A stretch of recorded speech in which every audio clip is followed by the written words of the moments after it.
What is up, YouTube, and welcome back to Tactical Newbie, the channel where a newbie like me gets into all things tactical. With the funny movie introductions out of the way per usual, like we always do, let's get right into today's video. So today's video is going to be another tactical review video, or at least for the tactical review segment. For this specific video, though, we're going to do a review for the Tacticon Armament Battle Pack Elite.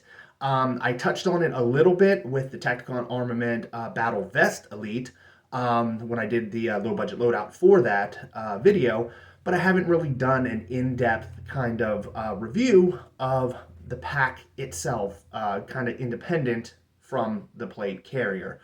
So basically, long and short of it is that basically this is going to be a review for specifically the pack itself, and you might have a little bit of crossover with, obviously, the integration of the pack to the battle vest, obviously because they're kind of made together. But in entirety, again, this is just kind of going to be a review or an overview of the actual pack itself. So yeah, with all of the rambling out of the way, let's get right into the video, and I will see you guys on the other side. Alrighty, and away we go. So this is the Tacticon Armament Battle Pack Elite. Retail price is $64.95. Essentially, it is kind of a one-for-one, quote-unquote, knockoff or clone of the Agilite Amp 3 Battle Pack. In entirety, it kind of runs as a similar setup with the Tacticon Armament Battle Vest Elite as the Amp 3 Battle Pack does with the Agilite K19 or Agilite K0 plate carrier system. All in all, this battle pack almost is a one-for-one replica, both interiorly and exteriorly, of the battle pack elite, other than, obviously, of the Amp 3 battle pack, other than some proprietary changes that they did, obviously, to not be a direct clone. Overall, you'll see the interior seam of the battle pack has this nice hook-style mesh interiorly for you to be able to basically Velcro on some loop style Velcro components, any type of placards, any type of mag holders, or anything of that nature. From here, taking a look at the inseam of the bag, or at least the inside of the bag, you can kind of see that they have this kind of front style kind of placard that offers a multitude of different types of pouches and or pockets to be able to hold a wide variety of different items, both small and big. Obviously, you can slide some of the bigger items just directly in the bag within itself. You got kind of like a makeshift or what looks to be like a glove holder, or used for any type of like interlock, connection. You looks like you can put some mags down inside, or some chem lights. You do have the front face zipper where you can again stow some additional items as needed. I mean, really, the full potential of what you can really hold in this bag is relatively limited. It's just your imagination. You can remove this quote-unquote placard from, again, the hook style, or at least the loop style mesh or material inside the bag. Again, just showcasing the availability to be able to stick a wide variety of different hook and loop slash placard style items.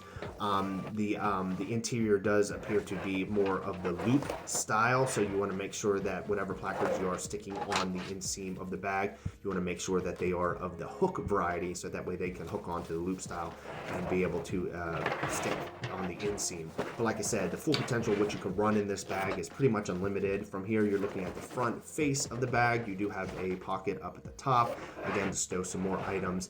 To be honest, to tell you what you should or should not or can or cannot stow in this bag is really just, like I said, up to you and your basically your creativity and basically what you need when running this system. But as you can tell, based on need, it can handle a wide variety of different items. From here, continuing down to the bottom end of the front face of the bag, it looks like you have a helmet holder, which can be both detachable or retachable to the front face of the backpack. If you don't obviously have a helmet and need to be holding, you can obviously remove it from the top, it looks like C or G hook style clasps down at the top, and then you have basically buckles down at the bottom that you can attach from there. Looking at the actual shoulder pads, you can basically see that they are decently padded on the inseam and do allow for some additional attachment of some items if need be from the shoulder pads. Like I said, the range potential is really up to you and what you decide to make use of that item.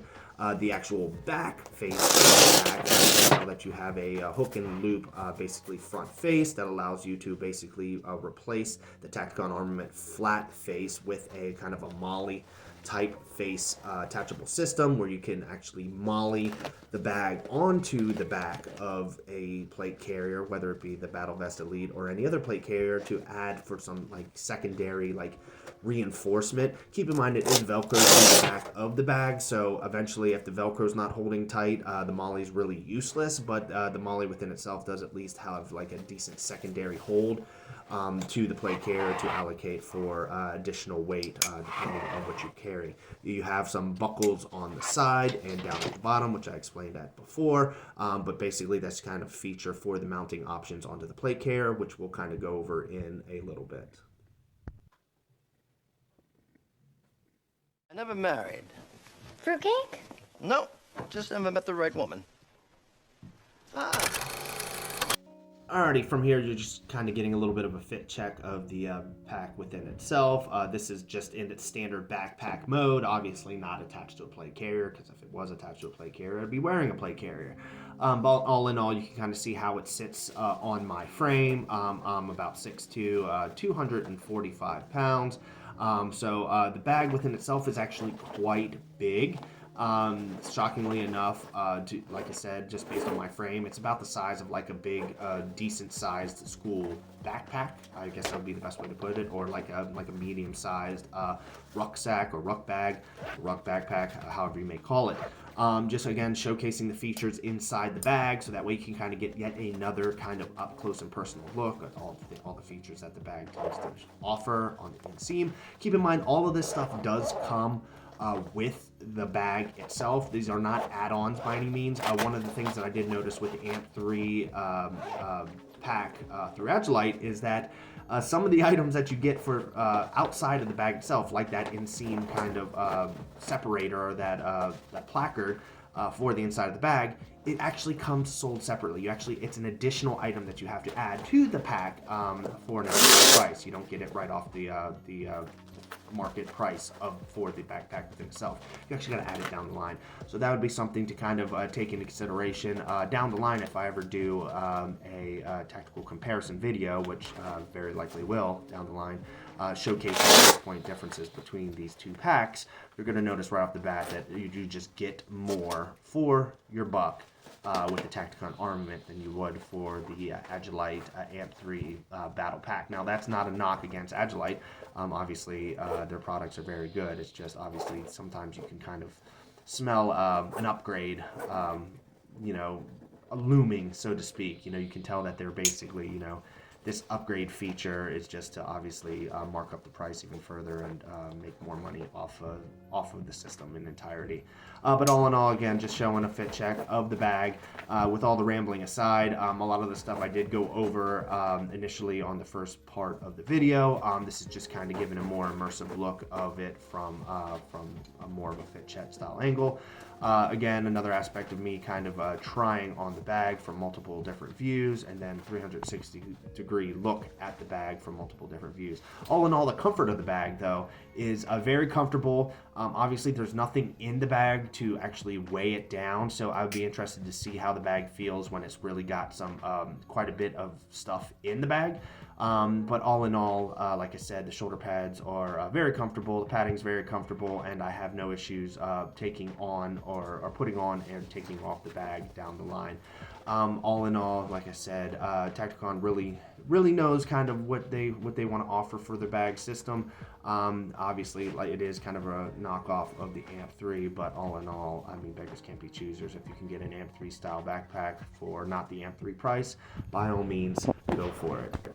Now, one of the features I'm showcasing here is just how easily the shoulder pads do detach from the bag within itself and allocate a multitude of different features. Obviously, you remove the shoulder pads within themselves to attach to the plate carrier system, but then you can also do kind of a cross-shoulder style backpack. Keep in mind, me wearing the backpack currently on the cross-shoulder style, I do not have the shoulder straps completely loosened for that type of style run, so it does look a little bit tight on me here. Don't take that into consideration when you're kind of Looking at that, it looks a little bit tight because I did not loosen the straps enough. I wasn't going to do that anyway because I'd rather wear it as a backpack than as a shoulder strap, but it at least allows the availability to do so down the line and retrofit your backpack into kind of like a shoulder sling or like a one strap type backpack if you're not a huge fan of the two strap style. So again, it just offers a lot of modularity in entirety to be able to just kind of do a wide array of different things for the backpack, and again just showcases how easily these shoulder pads really do come off, or shoulder straps come off and then can easily be put back on. So like even in the heat of shit down the line, if you had to remove this backpack or convert it into your plate carrier system, or take it off your plate carrier system and convert it back to a backpack, the reality is the amount of time to do so, especially after a couple reps of removing and putting back on the straps, I mean, it should be almost immediate, so to speak. But yeah.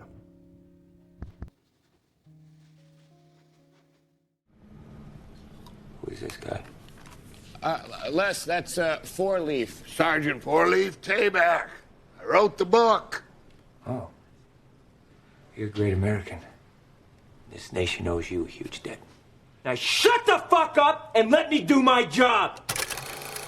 Alrighty, now for those of you that are hardcore fans of the Tactical Newbie channel, you might have seen this type of hookup before with my low budget loadout video and my budget build video for the Tacticon Armament Battle Vest Elite, basically showcasing the attachment of the battle pack to the battle vest. Now, take in consideration, I filmed this video again, so to be fair, I didn't just copy, paste, cut, and reuse the same video from my budget build video. I actually undid everything from my plate carrier, put the shoulder straps back on, not to say it wasn't very difficult to do anyway, and then replicated the reattachment or the build again for you guys, just to showcase my my seriousness to wanting to show how these items basically attach. I'm trying to record it, but of course it's not really working out the way I would like. But yeah, so all in all, just showcasing the attachment of the battle pack to the Battle Vest Elite. Basically, you have shoulder strap hooks at the top end of the bag that basically are velcroed or looped and then velcroed back into the shoulder straps of the plate carrier, as you can see me doing here. Honestly, the attachment of the pack to the plate carrier is, I mean, you could get it done in 2 minutes flat, if not shorter, if you really know what you're doing. But the reality is you just hook those flaps right into the top end of the shoulder straps of the plate carrier. Then from there, you have the back Velcro that already sticks to the hook and loop Velcro of the plate carrier system. So that's already kind of essentially holding it in the interim. Once you have that point kind of Velcroed in, from there you basically unclasp the clasps from the pack, and then you attach them to the buckles or clasps to the plate carrier that are already affixed to the plate carrier from jump. From there you then unclasp the bottom clasps or buckles, and you clasp or buckle them into the bottom of the plate carrier buckles that again are already available from the jump when you purchase the plate carrier. So the plate carrier within itself is meant to basically run this pack, obviously, and it's basically manufactured to run this pack specifically. I mean, I'm sure you could run other packs, but this thing is built from the core to be able to handle the Battle Pack Elite.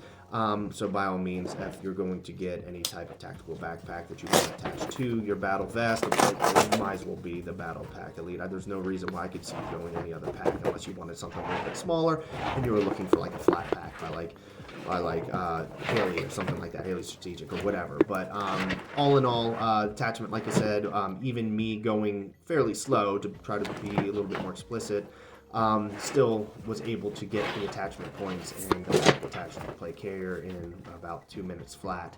All in all, the more you do it, obviously the easier it's going to get, but just kind of shows just kind of the setup of how the bag sits on to the plate carrier system, and again just kind of showcases this one uniform core system, which is basically the pack and the plate carrier and how they kind of operate in tandem together. Just kind of giving a couple 360 degree views of the pack on the plate carrier. But yeah, all in all, like I said, it's a great pack. I mean, zero complaints across the board. Mom says when I wear this badge, you're supposed to treat me like a man of the law. Yeah, well, Mom also said for you to stop sticking your dick in the vacuum cleaner. Alrighty now per the usual, this is the fit check of basically the entire plate carrier and battle pack system in entirety. Again, this is just kind of a quick 360-degree fit check of how the battle pack slash plate carrier system fits on me. All in all, like I said, I'm a huge fan of Tacticon Armament in entirety. I think it was a very smart choice for them to kind of do a clone of the Agilite K19 and their AMP3 battle pack. I mean, it basically does offer a market for the people that really do like the Agilite gear, but maybe don't have the Agilite gear money right off the jump. But, you know, really just need something in the interim to be able to run that's very similar. Like I said, across the board, this entire system is pretty much a one-for-one clone of the Agilite K19, as I already said. It's very comfortable. Only downside I could say about the plate carrier within itself is it does have a bunch of hot spots. So obviously if you're running in like 90-degree temperature days, you are going to find certain spots getting hotter than others. But aside from that, I just have zero complaints. Comfort's through the roof, support, all that stuff. Colors on point, you know, perfect Coyote Brown. Yeah, just a huge fan of Tacticon in general across the board. Hey guys, I hope you liked the video. Of course, make sure to like, comment, and subscribe down below. Let me know what you think of today's tactical review video for the Tacticon Armament Battle Pack Elite. But with everything all said and done, like I said before, obviously in the intro, that this is just more specifically supposed to be a review for the actual battle pack within itself, independent of the plate carrier. But aside from that, like I said, I hope you guys liked the video. I hope that was kind of a little bit more of an in-depth kind of review or overview of the pack within itself. So that way, if you're looking to get that down the line, or at least get it to run in tandem with your Battle Vest Elite, you at least kind of know some of the options and features that that pack is going to be offering specifically for that plate carrier. But yeah, with all the rambling out of the way, I will touch on the same stuff that I've touched on pretty much on the outro of every video for within the last couple weeks. I do have a Patreon. Feel free to swing on by and take a look at that. Your subscriptions are much appreciated. It does, of course, will go to the channel and help the channel grow. And it kind of just integrates you, of course, taking part in the tactical newbie community. And of course, from there, helping the channel grow. And hopefully down the line, me offer more comprehensive videos featuring other stuff. Obviously, this is kind of a one-man show at this point, so any type of patronage down the line is much appreciated because what it does is just helps the ability for this channel to feature and do more stuff. I also have a, I guess, a Twitter/X. As I've stated multiple times before, I do not frequent it as much as I should. I do kind of jump in and jump out periodically just to check some of the posts and stuff like that. I am in the process of posting or trying to make an attempt to post more regularly, just to kind of, if anything, promote the channel. But obviously your followership or your subscription or however Twitter/X does it would also, again, be much appreciative. Just shows your support for the channel. And of course, with that, brings more attention to the channel. And hopefully down the line, everything kind of compounds and grows together. But yeah, with all the rambling out of the way, I know I've been talking a lot. By all means, yeah, like I said, the rambling's out of the way. And of course, yeah, I will see you guys next week.